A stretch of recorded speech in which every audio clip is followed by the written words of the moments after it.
TV Corner. Hey guys, welcome to the first Filmcore TV Corner podcast of 2018.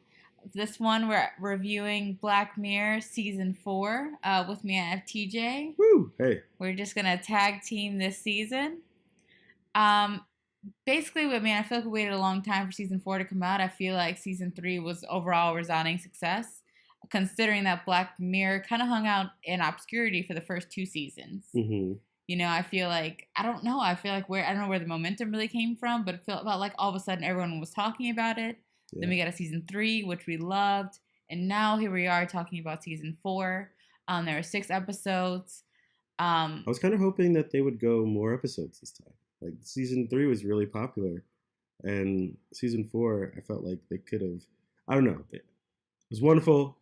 It dropped out of the blue for me. I did not see it coming. I was not up on my news.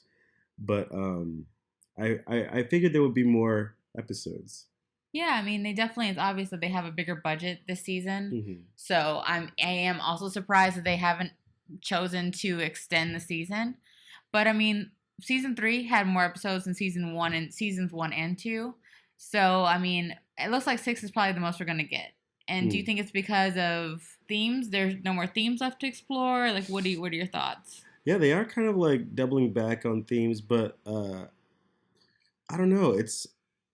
We can get into it as we review these episodes, but they don't seem to have a problem creating a universe that's just for an episode, but some of these stretch over what it seems like one universe is stretching over all 3 seasons. Well, actually, it's funny that you mentioned that. Actually, all the episodes of Black Mirror are in the same universe. Huh. They're all connected. All of them?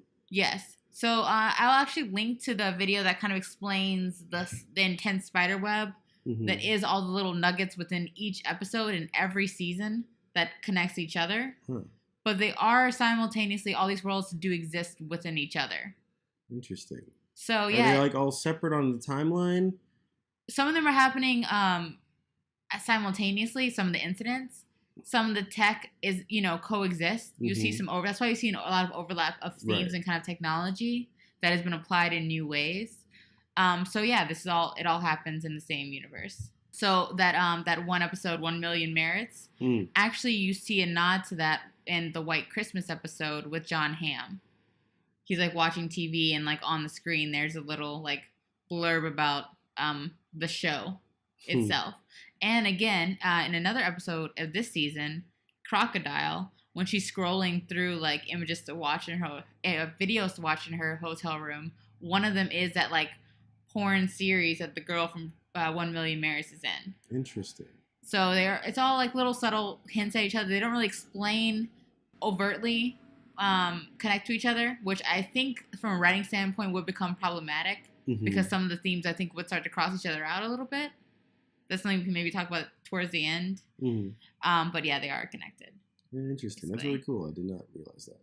So, I mean, this season overall, we're just talking about like overlapping themes.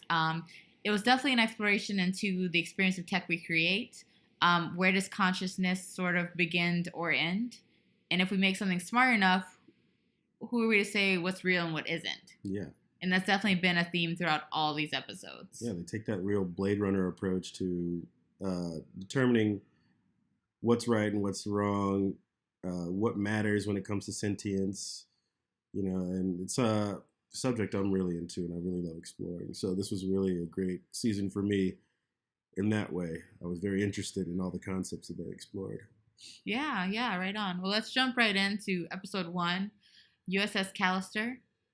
In this episode of Black Mirror, Robert Daly, they all have accents. It's hard to tell which is the right way to say it. He's a brilliant coder who designs a game called Infinity. Unfortunately, what happens with most startups is who really should be credited for their success sometimes gets lost in their climb, and he gets kind of pushed to the side by his partner. Feeling helpless in the real world, Robert creates a modded version of the game to mimic his favorite show called Space Fleet, where he's in total control. This therapeutic release would seem innocent enough, except the characters he has created in the game are direct clones of his real-world coworkers. and they seem to exist with the same range of emotions as their human counterparts. So, I mean, right off the bat, I think that we really sympathize for Robert at the beginning of the episode, and later on, we're like, whoa, this guy is a sociopath. Do we really? I mean, but to be honest, I mean, he feels like he should create these characters that, yes, he's torturing, but they aren't real. The same way in Grand Theft Auto when you run over like a bunch of pedestrians on the street. Is it? We don't get we don't see the pedestrians' point of view. Maybe they have families. They live their lives, and one day we just end it all. You can follow those characters. Okay, so we know that Daly has some clue of how deep these these clones, these digital clones' emotions run, based on the way he manipulates Jimmy Simpson's character Walton. Yeah, who was his partner. Right. He got a clone of his son Tommy, and then threw Tommy out of an airlock. Like, dude's a monster. Like, even if you don't agree that they count as people, like, what's really the difference if they have the same depth of experience? Like, who gets to determine? I mean, I think it's one thing when you see, like, I mean, when you play games like Grand Theft Auto or anything like that, where, like, you have control over the kind of that world, you can kill other people. Mm-hmm. You don't like interact with them the same level. Like, he sits and talks with them on a daily basis. Like, I talk to you right now. And if he really wanted to do it in that harmless way, he could have created character models that looked like these characters, right? But he went and got their DNA to digitally clone them, put them into this machine that he rigged up. That was kind of like a little cookie maker, you know? Yeah. You saw the cookies before with a cookie cutter. It cut new cookies for so this is probably before the cookie episode. I don't know. Anyways, but we see that he like goes through all of these. He goes through this entire thing not just to get characters that look and feel like his coworkers, but they actually are his coworkers. And how bad can you really feel for him when, as you watch him, you realize that he's making these mistakes on his own? You know what I mean? Yeah. Like he's making these decisions, like the decision to push back the update to New Year's Eve was a result of him not paying attention when his technologist or his coder was telling him what they needed or what they needed to do. He had the decision to release that day or to push it back and add things that were really unnecessary for that update. And because he wasn't paying attention, because he's so lost in this world of manipulation and so caught up in all these things that weren't part of his job, like he's doing a poor job at his job and he's not being a boss, you know?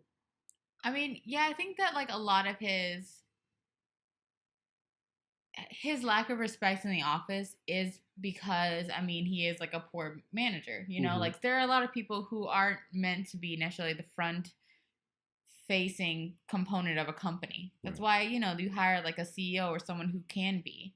Because, you know, maybe, I mean, luckily Elon Musk is comfortable talking about his work. Mm-hmm. But, I mean, a lot of instances, you want to have someone out there who is charismatic, who is a speaker, you know, and Robert's character definitely was not that. Right. Walton was everything that they needed as a leader, even though he was a little bit of, I don't know, what was it? He described as a player, I guess. But, like, that didn't change the fact that he was good at what he was doing. Like, he was taking care of things. I mean, even within the game itself, I mean, Robert still didn't really feel comfortable being an actual leader. Mm-hmm. Like, he didn't trust the characters that he created to even still follow him by choice. You know, in an entire world where he could really prove himself, mm-hmm. he chose, you know, the route of manipulation mm-hmm. and the route of, you know, psychological torture. Exactly. He could have created computer programs that were looking for leadership and to do these missions. And instead he brought in these slaves from the real world just so that he could lord it over them. And he was getting some sense of satisfaction out of that and still living through the issues in the real world. Like, dude was a coward. Yeah, exactly. I mean, it was definitely a part of his own escapism. And a lot of us, I think, hide behind technology, and that's why there are a lot of people who are like, you know, like keyboard trolls and things like that, who would never say these things in real life, would never stand up to their bullies in real life. It's so comfortable when you're in this like tech bubble that you really control, and you never really push yourself to grow or develop as a person. Mm-hmm. Well, what do you think about like the ending? So basically, the tech figures out how to get through the update and releases itself into the real game. The real world of infinity, where they have a procedurally generated universe to explore, even though they still have to deal with what was that? The voice Aaron of Paul. Aaron Paul, Aaron Paul's troll voice. Yeah. Yeah. I mean, that's a pretty happy ending. Seeing as like it was that or annihilation for these what do you call them? Cookies. Yeah, for these cookies. For these people, I call them people. I'm gonna be honest. People. Like this is what Blade Runner taught me. That there's no real difference between simulated sentience and real sentience. I mean, I think. And going back to this whole leadership thing, Nanette, who was the newest coder to join the office, she's the one who saved all of them through figuring out how to send messages to her real world self, then ultimately figuring out how to get them through the update wormhole. And she became their captain through proving her own worth and ingenuity, which she could have done. She's probably going to replace him in the company. Oh, yeah, he's dead. So like, either he's dead or that is actually a great point. She's an excellent coder who will be followed by people and respected. And yeah, maybe she's gonna be the one actually to place him in the company. That's a great metaphor, actually, because at this point, do you think he's dead? Well, if they don't find him fast enough, he's gonna die. Like his mind is trapped in the computer still. So if he can't escape the game, his body's gonna die. I don't know if his mind will die. Maybe he's permanently in the game, San Junipero style, but like, or permanently trapped in the computer program that he can't control, so like a black space of nothing. But his body doesn't. His body's on the clock. So unless someone comes in and finds him. Judging by his lack of friends, family. Yeah. His pizza's already been delivered. So. Yeah, his whole life outside of work was surrounding Space Fleet and that game. If you can keep a fridge full of other people's DNA next to your computer in the open space in your home, people probably aren't coming in there too often. That's definitely true. And we think back, we mentioned how tech repeats itself. This is exactly the same kind of tech we saw in the season 3 episode Playtest, where another character gets his brain fried in the game when his mom calls and interrupts it. Yeah. I really like that episode. Yeah, so we see here this tech has been applied in a game, is actually being used widely, but still things like this can go wrong. Which brings us into the next episode where, implanted tech goes wrong. Arkangel. This episode was directed by Jodie Foster. This episode features an overprotective mother who puts a monitor in her daughter's head, basically. Yeah. It's basically like just putting an iPhone in your kid's head. It's exactly. It's literally that. An iPhone with the camera constantly on. How did you feel about the concept, first of all? From experience, the kids I knew that always had the most overprotective parents were the ones who were the craziest. Who immediately got arrested after high school. Immediately, just like you want to rebel and you rebel every chance you get. Because you're always kept on a short leash. The second you get any sort of leeway, you lose it. You don't know how to behave with any kind of freedom. Right. Or you're too dependent upon your parents. And there's something to be said about moderation and protect. Growth happens through situations that everybody probably should go through if they want to be a complete person. And it was just the whole concept. I guess it was supposed to be creepy and not okay, but from the get-go, obviously a bad idea. Being able to censor what a person sees based on stress levels or cortisol levels, how are you ever going to be able to deal with any stress if you've never even seen, watching her grandpa die, right? Watching her grandpa die of a heart attack because it stressed her out a little bit. She wasn't able to do anything about it or see it happen or be with him. It's just a blank nothing that happened in the room with her. Exactly. And it's that she doesn't, and as a child, I know that kind of thing is traumatizing. I'm going to play devil's advocate. It was moments like that when seeing Russ, her grandpa, fall to the floor, and her mom being able to see that and go help him was kind of it said, well, wait, thank goodness we have this device, because I wouldn't have seen your grandpa fall. Well, in reality, this kid is, she looks like she's at least 6 by this time. Should have some basic, If an adult falls to the floor, what's the number you call? Right. Or call mom. Yeah, she's literally sitting there like helpless when she's at work. But Sarah basically stood there helpless, she couldn't even see what was happening. Mm-hmm. So for her own safety, it was her heart hurting her because she just stood there confused. Mm. Clearly, we know it's just not safe. Yeah. I like the way the direction they went with it. Early on, we kind of saw that Sarah was like having developmental issues because of the monitoring and because of being unable to observe stressful or even get that response or develop a response to stressful situations. So I thought that was the direction that the episode was going to take that, like the issues Sarah faces. When it turns out to be Marie's issues as a mother and not being able to let her child live her life and trust her child. Yeah. To make good decisions or to see things that really she had no business seeing. Like, she doesn't own this person. She's a parent. And that brings up good questions about parenting. What kind of license do parents have over their children? Because the children are still their own people. And they deserve their own rights to privacy. Without privacy, there's no real freedom for her to make any decisions on her own or to come to these situations and experience maybe something temporarily bad, or maybe something even life-threateningly bad, but like to come out on the other side having experienced that, learned something about yourself. I don't know. These are all developmental things, and I mean, people in general really need them to be complete. I feel. Yeah. I mean, as far as just like regarding her boyfriend in the story, Trick. Her mom really just managed to always slip into the worst possible times to ever see this kid. Yeah, it's like when you're watching a movie at home. Yeah, like your mom comes in. Trick, it's always a sex scene. Was he the worst person to be involved in Sarah's life? No. I don't think he was. I mean, yeah, he sold drugs, but for the most part, he seemed to really care about her and like her. Mm-hmm. And he was doing some dumb shit. But yeah, I mean, he's a kid. Yeah, but he cared about her, and he like didn't force anything on her either. He wasn't like pressuring her to do those things. She was kind of looking for those experiences for herself. And that's the part that her mother missed, right? Yeah, she definitely missed that her daughter had her own agency and was able to make these choices and was not really being...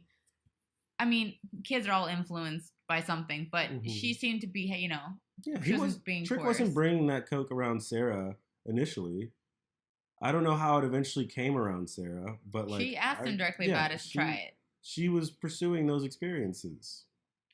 What did you think about the ending with her assaulting her mom when she finds out that she's being monitored? I kind of saw it coming. I was glad that she didn't kill her mom, because that would have, I mean, it would have been intense and it would have been crazy, and that probably would have made the episode like, I feel like Jodie Foster probably would have had her kill her mom if she had the complete say over it. You think so? I think so. But I mean, I think that was also that came along with the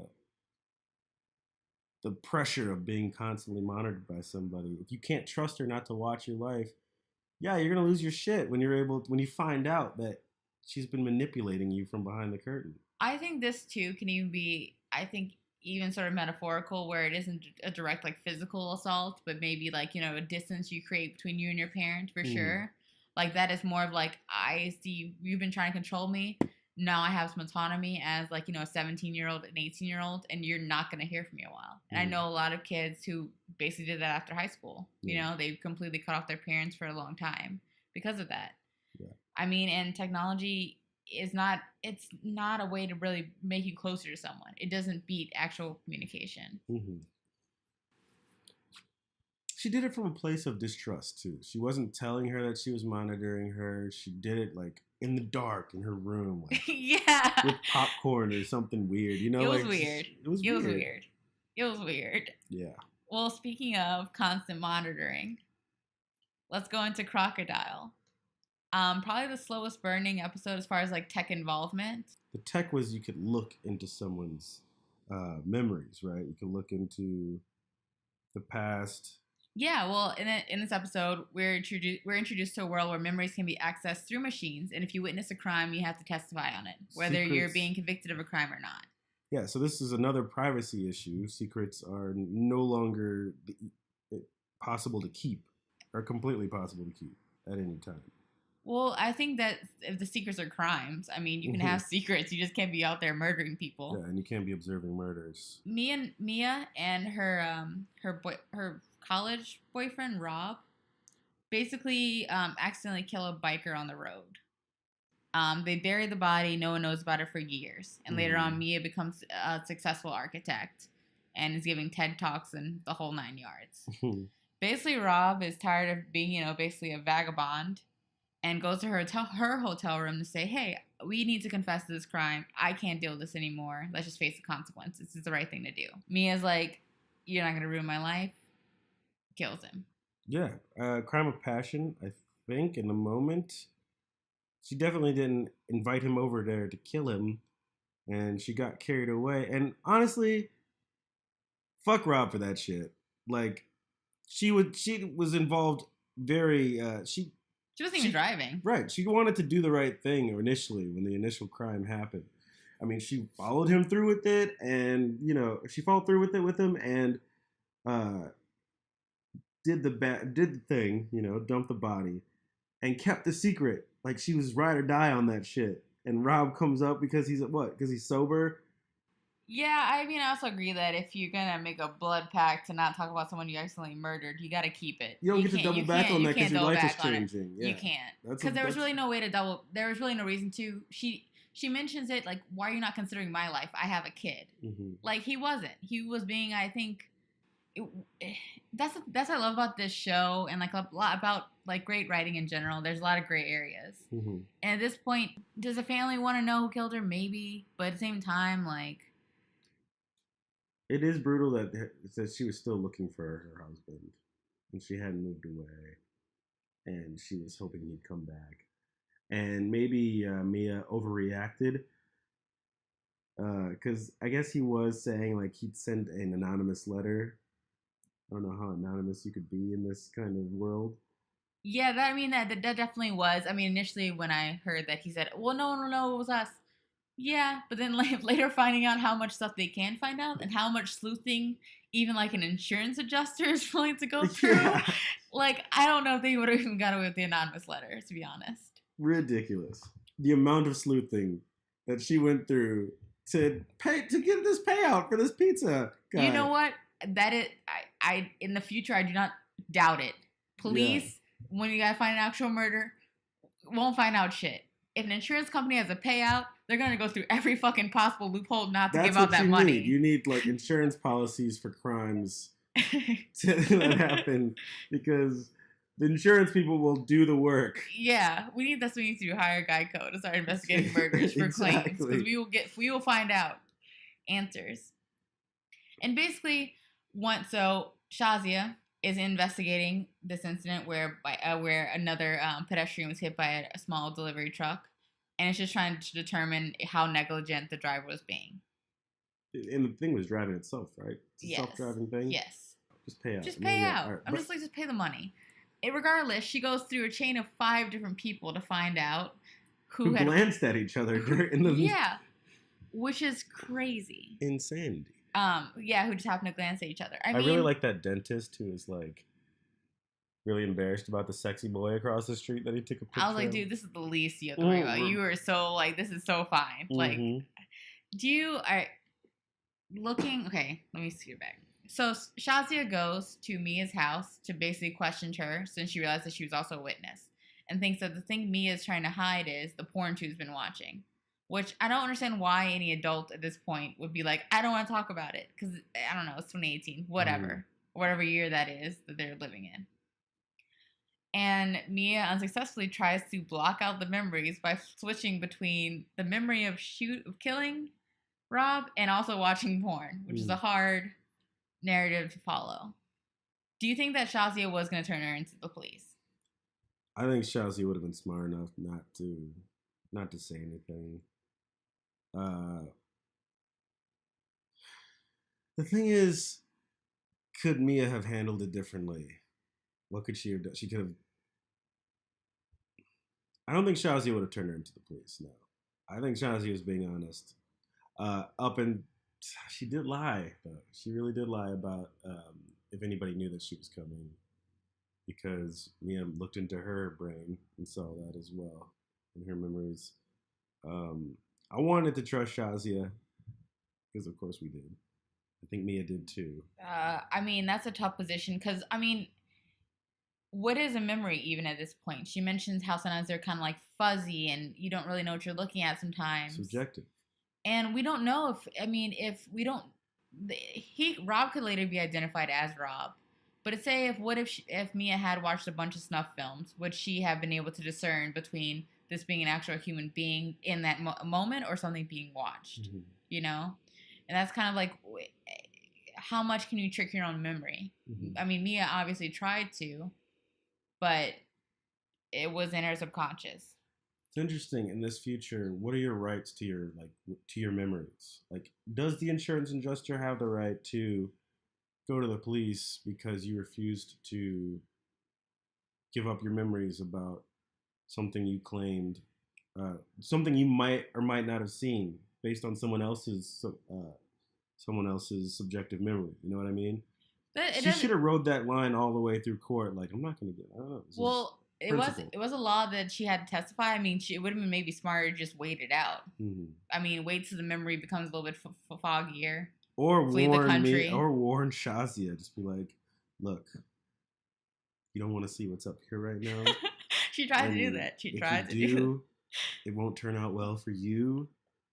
So just let's forget about me. Let's forget about me. Here's $100 for your gas money back. Yeah, exactly. Let's just ride. Grease those wheels. I really liked. Okay, so after Mia kills Shazia, mm-hmm. she realizes that she has to continue to clean up her tracks and go to kill her husband, who also knows that Shazia was coming over there. Mm-hmm. I find it hard to believe that there would be no other way to track her car or anything else through her company. Yeah. I mean, at this point, if they're scanning memories, you think they have that technology, but, let's put those things aside. Right. I think a lot of the focus in Black Mirror episodes is just like one aspect of tech being really advanced. Mm-hmm. So you don't really get caught up in too much of the other aspects of what's possible. Yeah. I think Mia was made the wrong decisions of cleaning up her tracks there. She should have had them work with her because there's no way she would have cleaned up that trail completely. I mean, you just have to keep killing people for the rest of her life. Just obviously, keep killing people who accidentally saw her. And if you're going to do it, go all the way. Because she went to kill a baby. And forgot the guinea pig. She forgot the guinea pig. The guinea pig was her undoing. It's cute that they had the tiny guinea pig sized memory machine. Did the machine need to be that small? Yeah. I mean, I know the implant did, but did the machine itself? Exactly, no, right? No. It would just come on. A little tiny screen. I don't know. And then they go to arrest Mia at her son's play. I don't know how you guide a guinea pig's memories. How do you trigger those memories for the guinea pig? Because they had crack open a bottle of beer and well, I'm like, how is this guinea pig's can they see? I don't know. I was like, the guinea pig traumatized and just replaying the murder of the baby over and over again? Listen, guinea pig, I need you to focus on this one thing that happened 2 hours ago. This was 2 hours ago. Go. What do you remember? just do your best to focus. I just wish that they opened it up, looked in there, and they saw food or shit that the guinea pig was sniffing or something stupid. Just really guinea pig and then maybe you got a glimpse of I wanted to see what was going on the guinea pig side. That's what I really was interested in. Guinea pig star witness. I mean, I understand there are a lot of crimes committed, I think, in our society that people get away with because people are afraid to speak out about them. Mm-hmm. And what does the kind of world look like where people have to testify and have to show what they saw? I mean, we know in America having body cam footage doesn't necessarily get people off from jail. So I don't really know what their system of prison looks like. Is there another trial where someone can defend what has happened? Mm-hmm. Or is it just cut and dry? I feel like we don't really talk about that. Yeah. Because that really does. I mean, that's really the more interesting part of this is how does that affect their judicial system overall? Because, I mean, we have footage of people getting shot in the face by law enforcement officers all day. Yeah. Has anyone been to jail? Very few. Yeah, so I mean, well, cool, you have this evidence. What does it really mean? Yeah.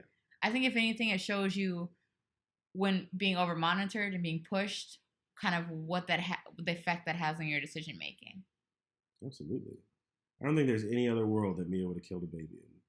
She wouldn't have had to kill Shazia. Yeah. She wouldn't have killed, what's his name? Rob. Well, she might have killed Rob. She might have still. I think she would have still killed Rob because Well, Rob was still Rob- gonna out her about an actual murder that he was there for, not the one that he saw on her memory screen. So yeah, I mean that's just, I mean tech pushes you to do crazy things. And now let's move on to my favorite episode for obvious reasons. I think we all know why. Hang the DJ. Here we're introduced to Frank and Amy as they embark on their first date via a social media app where they tell you the expiration date of your relationship. Mm-hmm. Sort of like an eternal sunshine and spotless mind, but instead of like realizing it days later that you once dated and broke up, they just took ahead of time. It's not going to work out. Right. I think it was interesting that you had to go through the actual thing instead of being like, I'm done, right. Versus like, yeah, wait out the next 9 months. They drop you into this world, right, where these people are forced to do these things. It's not just like it's mandatory that they go through these things because you have people standing around with tasers watching you go on your dates, and like you don't have a place to live outside of the place you share with your partner. So it's like a very curious setting that they drop you into, and you're like kind of trying to figure out what's really going on, but slowly over the course, of the episode, we figure out what the twist is. I mean, they hint towards the world not being real, and we know why, because they are a computer-generated simulation to see if their relationship would work out in every instance, over a certain percentage. They run 1,000 simulations and figure out the best ones. I guess the optimal outcome, if you're compatible, is that you rebel against the system to stay together. Yes. Which is a very interesting idea. I mean, this was the highest scoring episode of the season, so I feel like everybody was into this whole like love tech kind of. Yeah, we love tech. We do love tech. I mean, that's why San Junipero was such like a great. Was such a successful episode. Was also my favorite. I mean, I think because also it's nice when tech doesn't make you feel hopeless. It makes you feel hopeful. Like in a world where we just got like a bunch of like, cookie murders and like, real life murders because of cookies. It's nice when it's just like used for an actual thing that might bring humans together. Right. And it's interesting. I'm glad that they're like not cookies, because they're just their personalities dropped into the system with enough information to go on, because they don't know how they got there. They don't know why they're doing all this or what the purpose is. They're very limited versions of themselves. Yeah. They don't know. They don't have memories before they. It's like the purest representation of themselves. Without like an actual job they have to go to, or like stress, or like other outside factors weighing in on their relationship. Yeah. So in that scenario, I think it's fine that these simulations are brought into existence and then eliminated once their job is done, because, I mean, they're eliminated within moments of finding out they're in a simulation, first of all. And they're not necessarily trying to find their way out of the simulation unless they complete the job that they're there for. So it's kind of like, there's no real suffering for these cookies, right? Yeah. Other than like the heartache they go through having to date all these fuckers out there, I mean, I felt like Frank definitely got the shorter end of the stick with all the people he had to go through. Yeah. I mean, I don't understand why would couple swiped right on that girl in the real world. He didn't. I mean, do you think that's what it is? Like he actually swiped right on her? I think the way the match, from my take on the way the matching system works is like, these people are people that you're actually matching with. Yeah. And then you're put into this scenario together, these small scenarios, and they're running their simulations, you're running yours, and they're like timed out so that based on probably factors in their personality. I don't know why he got 9 months with that girl who was a terrible person, like a terrible partner from day one. I don't know. I was confused as to why she even swiped on him. Like, she immediately seemed horrified by his existence. Yeah. But they also seemed to sort of not really. But you know what? I will say, I don't think they're swiping because when they were waiting for each other, they wouldn't really know who they were looking for. And they would see a picture and kind of look around. That's true. And that was what happened in the real world, too. So maybe you join this program or this dating app and, like, it learns about you through your little and it digital sets you up in cookie. these blind date sort of scenarios. Yeah, it runs the simulations and then tells you, we've already run the simulations. This is your person right here. What was the name of that one girl that Frank dates that he hates? Well, when Frank dates that one girl, I mean, maybe, and they get 9 months together, maybe that was his negative match with that woman. Like, maybe there was a world where, 70% of the times they would have fallen in love. And 30% of the times they just, hate each other. Yeah. That's also a possibility. Possibility, right. That all these failed matches were actually possible forever matches for either of them. They just were that one time it didn't work out, or lower percentage. Lower percentage, yeah. Interesting. And they were that means that the four, they ran 1,000 simulations and 998 of them. 900. 998. Yeah, 98. Yeah. 998 of them they rebelled, and those other two maybe they didn't like each other in one at all. Yeah. And maybe in the other one they hit it off and they forgot about each other or something. I don't know. But it's just interesting. I think the concept is super interesting. Definitely my favorite episode of the season as well. Yeah. Makes Tinder not seem so bad. Yeah. I mean, it's these episodes that, Black Mirror is always so pessimistic in the future. Yeah. This one, it's a little creepy that there's, digital copies of yourself. But it's still having these ridiculously long relationships with digital copies of other people. But it's who cares? Felt good. Cool. Felt good. Yeah, they found each other in the end. All right. And let's move on to episode 5, my least favorite. So from my top favorite to my least favorite, from my favorite to my least favorite, Metalhead. The first ever Black Mirror episode to be shown in black and white. This features a woman in a post-apocalyptic wasteland who spends the entire episode running from machines dubbed dogs. We get very little backstory on this entire episode. Why the dogs exist. Where they are, what kind of surviving communities look like. Yeah. I mean, literally we spent this entire episode in the dark. I mean, what were your thoughts on this? Yeah, I don't think I was given enough information to be invested. It was a nice little chase thriller episode, and I think that's why it was black and white. It was more like Mad Max in that sense. Yeah. You don't have a crazy amount of background information. You just know what's happening. And what needs to happen. You're just running from this dog. And so I guess I want to say that the tech in this episode was drones in general, and these fucking scary ass galloping drones that learn from doing things and are solar and endless supply of solar energy and can kill indiscriminately without thinking about it. I don't know who was operating these or if they're all rogue together. I don't know if I had enough information to really be invested in this episode. And what were they going for? They were going for a box of teddy bears? Were they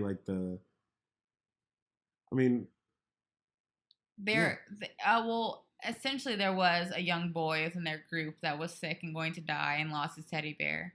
So it sort of was like a dying wish. The main character decides to go and get a replacement teddy bear in a warehouse. Should have got him a dog. Reprogrammed the dog.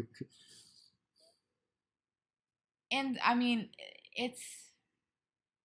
I wish I knew more. I feel like I'd appreciate this episode if I knew more about kind of the reason for everything. If they said the dogs were one's companion animals that turned on their owners, that were meant to be the ultimate helpers. They looked like security service drones, right? Where they're in this factory. I thought that they worked for the factory. The toy factory had a dog. I didn't realize that they were the main villain in this post-apocalyptic wasteland. Someone had to build them. That's the thing. Right. So I was like, who and why? And they're clearly intelligent. And I don't know if they're running on a program. Maybe they're running on a rogue program. The program had some kind of runaway function that was kill everybody, But I wish I would have gotten more information. I think I would have been invested in the story a little more. Now learning that these are all happening in the same universe, I'm interested to learn where this falls in that universe. You know what? Actually, in that video, and I'll double check it, but I don't remember it connecting Metalhead. It might have connected the teddy bears to something. I was thinking that too at the end after watching the final episode.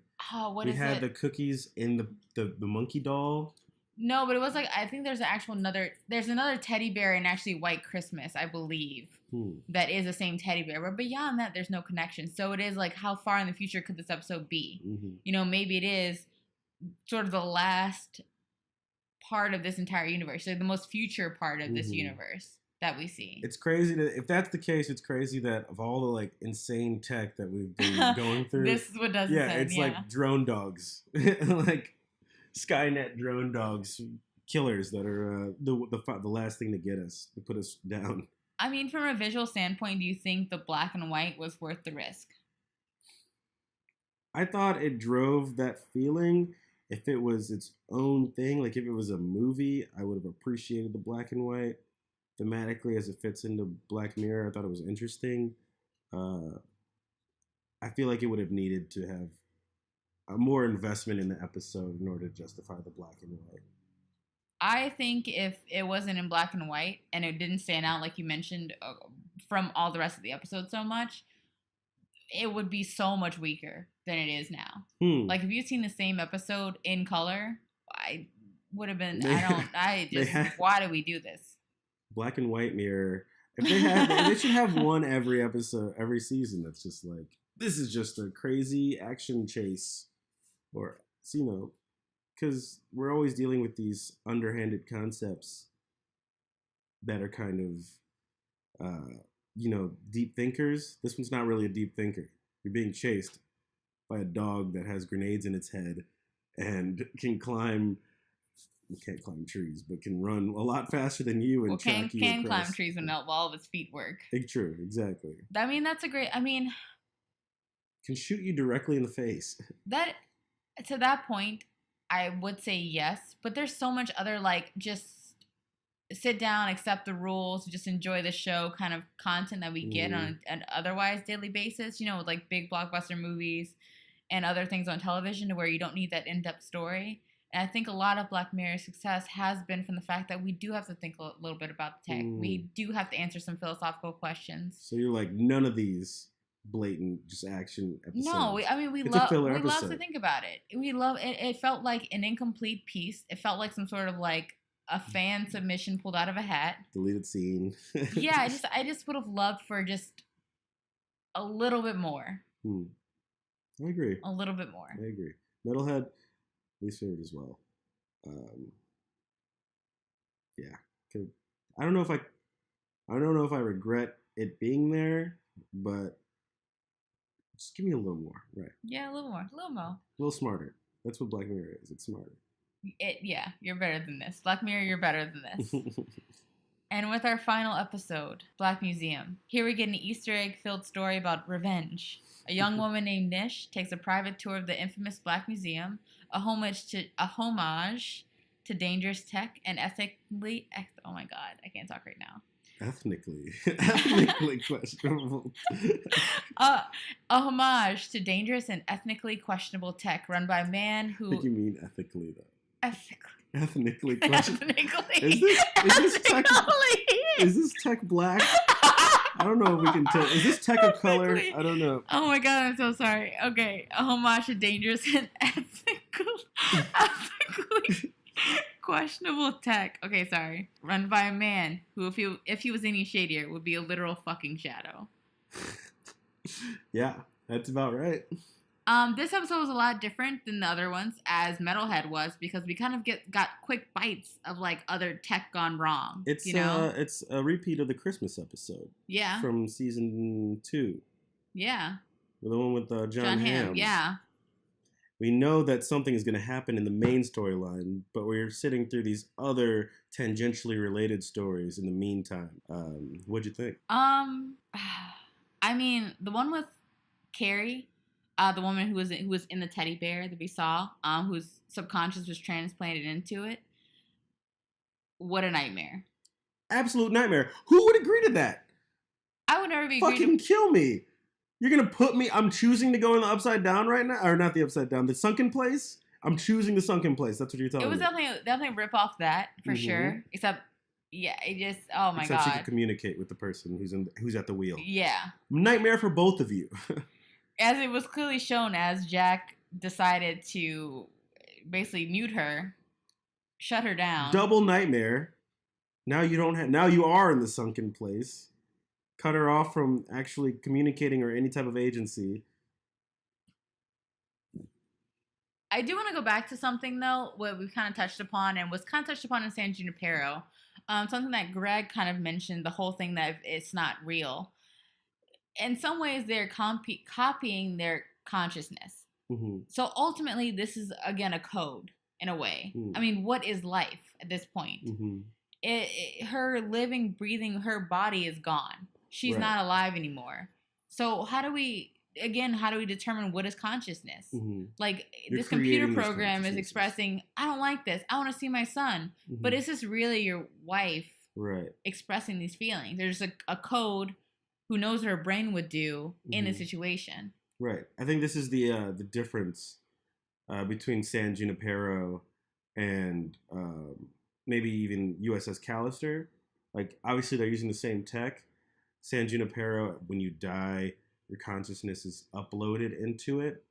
But Robert Daly was entering it, right? Not being uploaded into it. He's still in his mind, or he's still in his brain. But he's copying these digital copies of people. So they're not being uploaded into it the way that the dying people in San Junipero were being uploaded into. Where that's the only existing copy of their consciousness. They're the original copy. I think that definitely says something to, like, what is the weight of it? I mean, if you're the singular copy of yourself, then that adds value versus, like, when you're just, like, who we'll get into later, when you're just copies of something's consciousness, I mean, what does that make it at this point? You know what I mean? Like, if there was one suffering person and then we made 20,000 copies of suffering person, is there real suffering occurring? Right. These are like the age-old questions, though, like kind of like that modal versus functional. I don't know what the actual terms are, but like I guess it's like the question of the soul, right? Are we is our consciousness arising from brain activity, or are we like something else? You know, are we like piloting these bodies? Are we like separate from the actual physical matter of our body? Mm-hmm. And I think what Black Mirror is asking with all these episodes is that I don't know if we're supposed to suspend our disbelief and just take it that they're copying some sort of soul into, you know, these programs, or are they like digitally cloning, copying all of their experiences into, you know, an algorithm, right? Exactly. So that's a question that needs to be answered, and that would help us answer these questions that the show is trying to answer. If they do want us to believe that they're copying souls into San Junipero, and that these aren't not just copies of people, they're actually like the consciousness. Who is actually experiencing these love and feelings, not a computer telling another computer that it's experiencing happiness. And that's the difference. And I guess the ethical question is, like, if you're going to live in a world where you're creating cookies, you can't create those things. Like, it's a ghost in the mirror thing, or a ghost in the shell thing as well, you know? Like, you can't create those things and then not give them the rights. Exactly. Give them the rights of living, thinking, sentient creatures, because that can lead to suffering, even if it's just simulated suffering. It's not good for the person who's implementing the suffering, or the person or the thing or person who's receiving the suffering, right? It's bad for everybody involved. And in order to keep everything on the up and up, or to keep people sensitized to causing suffering, you have to treat those programs and those algorithms and those, you know, codes as actual suffering, or things that are actually able to experience the suffering that they say they're experiencing. Yeah. Because they're indistinguishable from actual sentient life. Exactly. That was kind of the theme, you know, rights for cookies. That Rollo, the museum director, mentioned. That was like why other beings like Carrie hadn't been created in like simple monkey forms. They need to be able to express at least 5 emotions. Because it's so arbitrary too. Yeah. Like, our boys in the lab determined that they need to be able 5 is fair. Yeah. 5 buttons is way better than 2 buttons. And that, I mean, that's true. That's, I mean, like, where's the responsibility sort of end, you know? Like, we have even in today's society, we kind of argue the ethics of like what are animal rights. Even some cultures believe that they're very different from other cultures. You know, the South believes dog rights are a lot different than northern dog rights. Just a thing that I've experienced growing up. So I mean, as we continue to push kind of like what tech is and the role it has in our lives and how we kind of replicate emotions and feelings and um not experiences but like other word I'm looking for, simulate when you're somehow turning, like in the case of Dawson, technical when you're receiving data and turning that into some sort of like literal physical emotion or physical experience. So sensation? Yeah, sensations. How do you treat that? What is the line? Mm-hmm. Yeah, what did you think of that Dawson, he lost me at male and female orgasm. I was like, we're done. I'm done here. We can just speed this along. He's experiencing a male and female orgasm. It was like a big reveal. Like, oh, yeah, heavy like, drop. Like, oh, cool. I was like, we can keep going. Yeah, please. I was into that story, and like, it was a cool. It was almost like a cartoonish little like horror story. That was self-contained in the episode. I really liked that aspect of it. Just like this horror story of somebody who went crazy because this technology is too much for a human brain to handle. Cool. I enjoyed that. How did you feel about Clayton? He's a man who was put in the electric chair, who Rollo had copied his consciousness so that viewers could electrocute him again and again and again. So, first of all, with Clayton, I think he was very ambiguous as to whether he actually committed the crime. And I think we're supposed to lean to the idea that he didn't. But even if he did, I mean, this is a punishment that far outweighs anything. Yeah, I think his innocence is null and void. It doesn't even matter at this point. I mean, do you think the people who are actually like pulling the lever actually really fully understood what Clayton as a program was experiencing? I don't think they did, and if they did, that's even more terrifying. The thing is, this is what I was saying earlier with these, like, treating these simulations of consciousness exactly as you would treat actual consciousness, because these people knowingly, and they seem to be knowingly causing this thing pain because they know that it committed this crime, it killed this other woman or whatever. The way it desensitized all those people into being able to have a little keychain with his suffering face in it that was suffering. I mean, plot hole in my opinion. I don't know how I felt about that whole concept. As the keychain is a snapshot of it's like a suffering, fully and compartmentalized version of his consciousness. Yeah, trapped in that keychain. It was a reach for me, but this is why it's important to treat.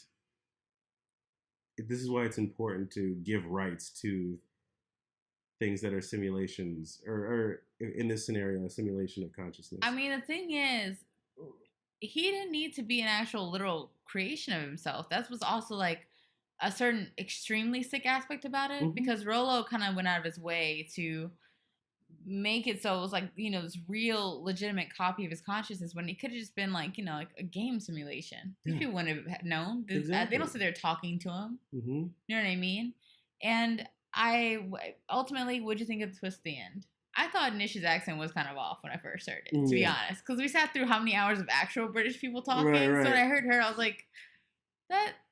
Yeah, it sounds weird for some reason, but didn't she mention how her accent was weird or something? Well, yeah, she's not really from. She's not really British, so she's just playing on the show's crosses between just jumping the pond over and over again, which I thought was amazing. But I think the twist. I didn't see it coming immediately that it was his daughter. I saw the little weather report and in the two stories, the little news reports, and I saw his face over and over again. So I knew that he was going to be the big episode's finisher. Yeah. I don't buy, combining all the concepts that they introduced in the episode into the final punishment for Rollo, right? Well, the thing is, like, where did his body go? Yeah, she had to. I mean, if you're gonna take his consciousness, put it into the other Clayton consciousness body, then he needs an actual body. Still, right. He's still in a simulated consciousness. They went too low. It went too many levels deep. It was inceptioning itself. I was like, bro, just strap him to the chair, run it. Right.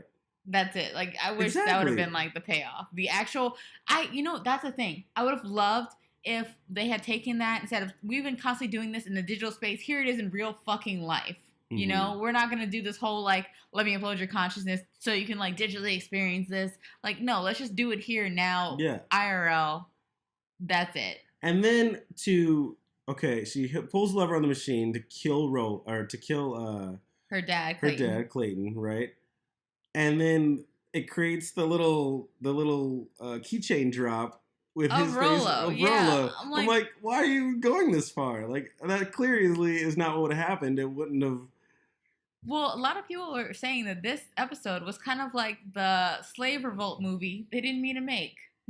Sort of like our own Django Black Mirror Unchained. Okay, yeah, Black Mirror Unchained. I like that. I do see it. She does. I love when Nish kind of talks about how the reason that it is definitely revenge porn. The reason that the Black Museum itself was suffering is because protesters had stood up for basically rights of tortured Black people being on display in the media, which is a constant thing. Yeah. I just. How'd you feel about the twist at the end? That her mom was in his head that her mom was in her head too. How'd you feel about that? I was like, y'all doing too much. Yeah, I get it, but y'all doing too much. It was that to me, that those two things at the end definitely made it feel like some sort of like tip of the hat to people of color or something. Right. I like that she took what's her name with her. I like that she took Carrie and that you could hear Carrie from the monkey say, "I love you," like just being like, "Hell yeah, just yes, over and over again. We out of this bitch. Yeah, let's run. Girl power. I don't know how happy she would have been to like let me burn in this inferno instead of being trapped in this monkey for the rest of your adventures, but it was kind of like a funny. You think she'd be tired of living, but you know what? You've been in the museum how long? Let's have a little fun, then go out. True. I don't want to die in this museum. Yeah, like I don't want to die like this. Right. Throw me off a cliff. Staring out of a glass box. Watching the world burn around me. Yeah, it was kind of overall opinion of the episode.